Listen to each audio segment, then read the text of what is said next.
بسم اللہ الرحمن الرحیم۔ السلام علیکم ورحمۃ اللہ وبرکاتہ۔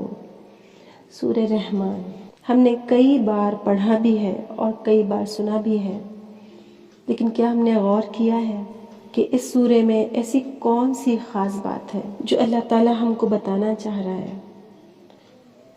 پڑھتے وقت میں نے غور کیا ہے کہ ایک آیت اس سورے میں ہے جو بار بار دہرائی گئی ہے، فَبِأَيِّ آلَاءِ رَبِّكُمَا تُكَذِّبَانِ، تو تم اپنے رب کی کن کن نعمتوں کو جھٹلاؤ گے۔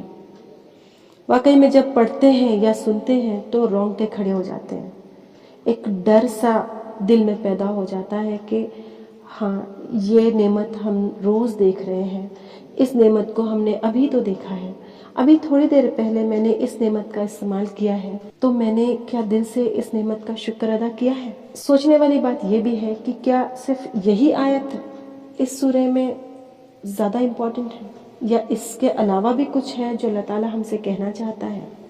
ابھی کچھ دیر پہلے میں نے ایک بچی کو سنا، اس نے جو باتیں اس سورے کے بارے میں بتائی ہیں تو غور کرنے پر میں نے پایا کہ ہم نے تو ابھی تک اس سورے کو اس طرح سے نہیں دیکھا تھا۔ اس بات نے مجھے بہت متاثر کیا ہے، سوچا بتانا چاہیے، ثواب جاریہ ہے، آپ لوگوں کو بھی بتاؤں تاکہ آگے آپ جب اس سورے کو پڑھیں تو اس بات پر غور کریں، اس بات پر اپنے آپ پر فخر کریں کہ آپ اللہ تعالیٰ کی بہترین مخلوقات میں سے ہیں۔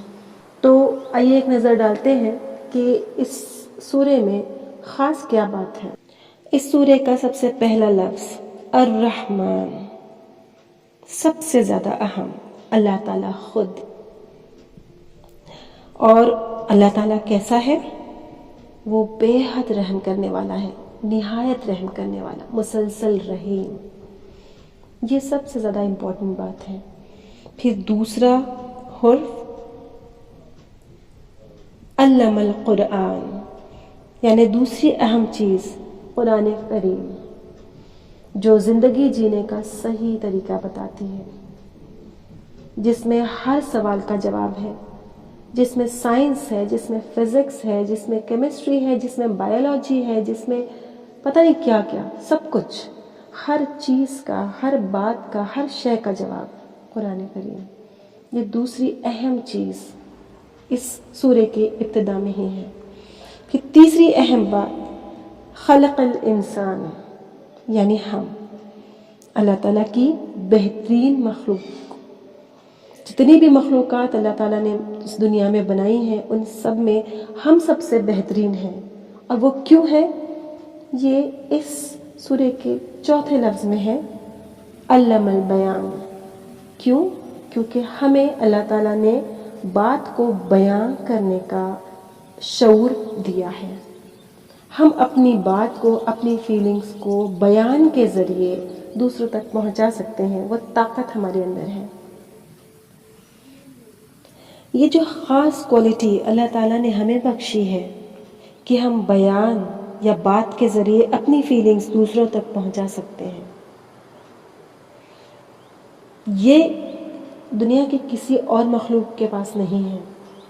زبان کسی کے پاس نہیں ہے، اپنی فیلنگز کا اظہار کرنے کی طاقت کسی کے پاس نہیں ہے۔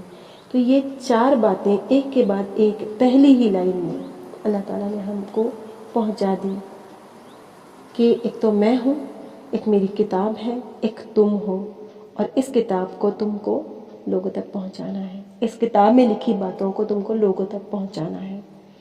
اب یہ ہم پر ہے کہ ہم اس بات کو کیسے سمجھتے ہیں اور کیسے لوگوں تک پہنچاتے ہیں۔ میرا تو یہ کہنا ہے کہ اللہ کے کلام کو جتنے اعتماد سے ہم پڑھیں گے اس کا اتنا فائدہ ہم کو پہنچے گا۔ اور سورہ رحمان کے لیے خاص طور سے میرا یہ ماننا ہے، کیونکہ میں نے فیل کیا ہے اس کو، میں نے محسوس کیا ہے کہ جب جب بھی میں نے پورے اعتماد کے ساتھ، پورے بھروسے کے ساتھ، پورے یقین کے ساتھ اس کی تلاوت کی ہے تو مجھے تو فائدہ پہنچا ہی ہے، جس کسی کے لیے میں نے اس کی تلاوت کی ہے اس کو بھی شفا پہنچی ہے۔ تو میں نے سوچا یہ بات آپ تک بھی پہنچا دوں اور اپنے لیے ثواب جاریہ کا سبب بناؤں۔ تو اب آپ کیا سوچ رہے ہیں؟